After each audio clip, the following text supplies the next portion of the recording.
ओम नमः शिवाय।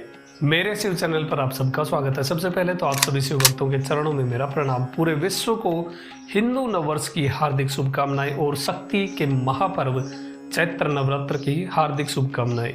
आज हम अगले नयनमार के विषय में जानेंगे, जो 63 श्रेष्ठ तमिल शिव भक्त हुए। उसी श्रृंखला में अगले शिव भक्त हैं मारर, शिव भक्त मार, जिन्हें तमिल में इलियानगुडी मारर के नाम से जाना जाता है। महर्षि अगस्त जी ऋषियों को कथा सुनाते हैं कि जो शिव भक्तों को अन्नदान जलदान करता है, जो हमेशा दान पुण्य करता है शिव भक्तों के निमित्त, वो भगवान शिव को सबसे पहले और सबसे ज़्यादा प्रसन्न करता है और प्रभावित करता है। इसी विषय में एक कथा है कि पृथ्वी के आभूषण स्वरूप कनिष्ठ घुटिकापुर नाम के स्थान पर, जिसे अभी तमिलनाडु के इलियानगुडी के नाम से जाना जाता है, जिसकी दूरी मदुरई से 74 किलोमीटर है या 74 किलोमीटर दूर ये स्थान स्थित है। यहाँ पर इन शिव भक्त मार का जन्म हुआ है। इसी स्थान से रिलेटेड इनका नाम है इलियानगुडी। इस जगह का नाम भी है और इलियानगुडी मारर इन्हें कहा जाता है क्योंकि ये इस स्थान से थे। इनका जन्म शूद्र जाति में हुआ था। इनके गुरु ने ऐसा उपदेश दिया था कि जो शिव भक्तों की सेवा करता है, उन्हें अन्नदान जलदान करता है, वो भगवान शिव को, परमेश्वर को प्राप्त कर ही लेता है। इसी गुरु मंत्र को उन्होंने अपने जीवन में, इन शिव भक्त मार ने अपने जीवन में उसको पूर्ण रूप से निभाया। वो हमेशा भगवान शिव के भक्तों को अन्नदान जलदान हमेशा करते रहते थे, जिससे उनका धन बढ़ता ही गया और वो शूद्र शिव भक्त दिन प्रतिदिन भगवान की सेवा में, भगवान के भक्तों की सेवा में और भी व्यस्त होते गए। वो क्या करते, जितना भी धन आता, हालांकि वो धन बढ़ने लगा था, फिर भी वो जितना भी धन आता वो पूरा धन भगवान के भक्तों की सेवा में लगा देते थे। उन्हें अन्नदान और जलदान में वो पूरा धन लगा देते थे, जिससे फिर भगवान ने उनके इस भक्ति भाव की परीक्षा करने की सोची और उन्हें मुक्त करने का भगवान ने निश्चय किया। फिर धीरे धीरे वो सारा धन, उन शिव भक्त मार का वो सारा धन घटने लगा। उनके कोई संतान भी नहीं थी, फिर भी उन्हें इस बात का कोई खेद नहीं था। किंतु अब जितना भी धन था वो भी पूरा घटने लग गया और कंडीशन ये हो गई, हालात ये हो गई कि सब कुछ बिक गया। केवल एक उनकी पत्नी का मंगलसूत्र बचा हुआ था। ऐसी स्थिति में भी वो जितना संभव हो सकता वो दान करते थे। एक बार क्या हुआ, भगवान ने उनकी परीक्षा के लिए स्वयं को एक तपस्वी के वेश में कर लिया और रात को उस नगर में, जहाँ पर इलियानगुडी में, जहाँ पर वो शिव भक्त मार रहते थे, वहाँ रास्ता पूछते पूछते वो उन शिव भक्त मार के घर के सामने जा पहुँचे और आवाज़ लगाई कि मैं भूखा हूँ, बोलने का सामर्थ्य भी नहीं बचा है, बोलने की हिम्मत भी नहीं बची है, इतना भूखा प्यासा हूँ। मैं तुम्हारे बारे में सुनकर बड़ी दूर से आया हूँ। तुम शिव भक्तों को अन्नदान करते हो, इसलिए तुम उनके माता पिता के जैसे हो, इसलिए मुझे भी आज रात यही रहने दो और कुछ भोजन करने के लिए, कुछ खाने के लिए भी दो। ये बात सुनकर के मार दंपत्ति, यानी वो शिव भक्त मार और उनकी पत्नी, दोनों बाहर आए और उन तपस्वी का स्वागत सत्कार किया, उन्हें उनके चरण धोए और उन्हें आसन पर बैठाया। फिर दुखी होकर के उन शिव भक्त मार ने अपनी पत्नी की ओर देख करके उनसे कहा कि ये महान तपस्वी इतनी रात को घर आए हैं और भूखे हैं और अन्न भी मांग रहे हैं, किंतु मुझे इन्हें भोजन कराने का कोई उपाय नहीं सूझ रहा है। घर में कुछ भी बचा नहीं है। यदि आज ये तपस्वी अगर भूखे सो गए या भूखे चले गए तो मेरा जीना ही बेकार है।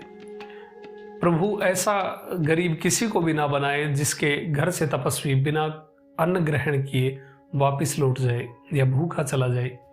अब यहाँ वो बहुत अच्छी बात इन शिव भक्त मार ने कही।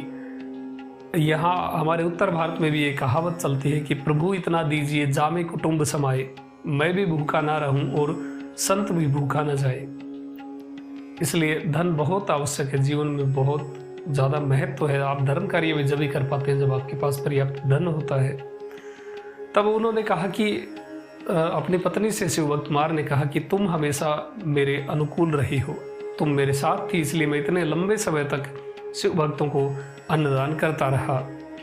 जिसकी पत्नी उसका साथ ना दे तो ऐसे व्यक्ति को वन में चला जाना ही अच्छा होता है।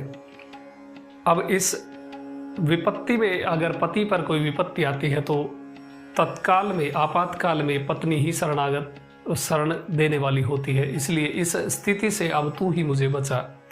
शिव भक्त मार ने ये बात अपनी पत्नी से कही तो उनकी पत्नी ने कहा कि प्रभु, मैं तो हमेशा आपके अनुकूल ही रहूंगी, किंतु अभी मुझे ऐसा कुछ सूझ नहीं रहा है कि इनको भोजन कैसे करवाया जाए। आपके घर में केवल एक मुट्ठी नमक बचा है, उसी से रात गुजारी जा सकती है। फिर उन शिव भक्त मार की पत्नी ने अचानक से चौंकते हुए कहा कि प्रभु, शायद एक तरीका है। कल आपने अपने खेत में जो बीज बोए थे वो बीज तो हमारे ही हैं। आप उन्हें जाकर वापस से उखाड़ कर या जहाँ पर वो छोड़े थे उस मिट्टी में उन्हें ले आइए और उनसे मैं इस नमक के साथ सब्जी बना दूंगी। और आंगन में कुछ मूंग भी उगे हुए हैं, उनसे काम हो जाएगा। और भगवान महेश्वर ने हम पर बहुत कृपा की है, उनका दिया हुआ सब कुछ है, इसलिए आप चिंता मत करिए।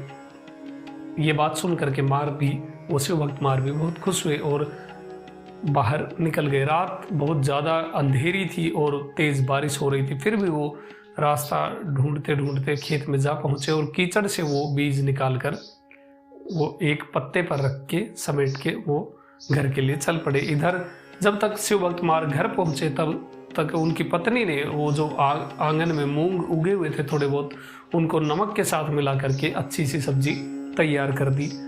और जब वो अंकुरित बीज लेके आए तब उनको धो करके अच्छी तरह से उसको भी पका करके तैयार कर दिया। और उनकी पत्नी ने कहा कि आप तपस्वी को जगा लीजिए, भोजन तैयार है।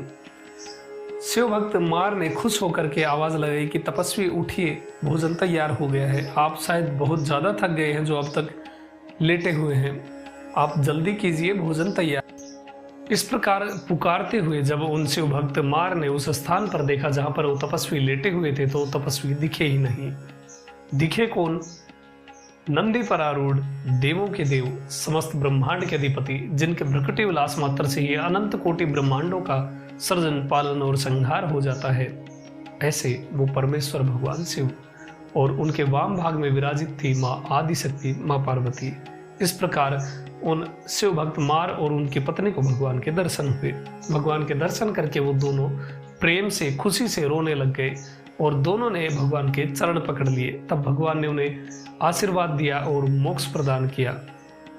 अब जब वो जो भोजन वो उन दंपत्ति ने पकाया था, उन शिव भक्त मार की पत्नी ने जो भोजन पकाया था उन अंकुरित बीजों का और उस मूंग का नमक के साथ, वही भोजन भगवान को नैवेद्य रूप में उन दोनों ने दिया और भगवान ने उसे स्वीकार भी किया। अब आप सोचिए कि भगवान कितने लकी वो दंपत्ति थे, कितने भाग्यशाली वो दंपत्ति थे, पति पत्नी थे।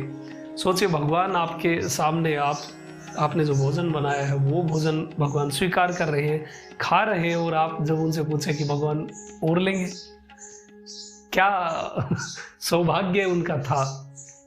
भगवान ने उन पर अनुग्रह किया और उन्हें मोक्ष दे दिया और साथ ही उनको लेकर के, उनको छोड़ा नहीं, उन दोनों पति पत्नी को साथ में लेकर के भगवान अंतर्ध्यान हो गए। इस प्रकार उन शिव भक्त मार को और उनकी पत्नी को मुक्ति प्राप्त हुई।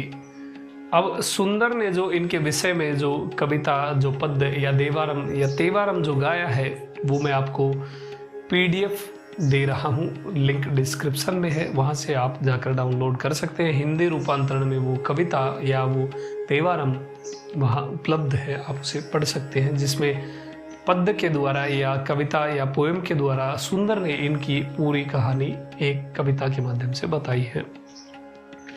वीडियो कैसी लगी कमेंट में अवश्य आप बताएं, वीडियो को लाइक करें। आपका दिन शुभ हो। ओम नमः शिवाय।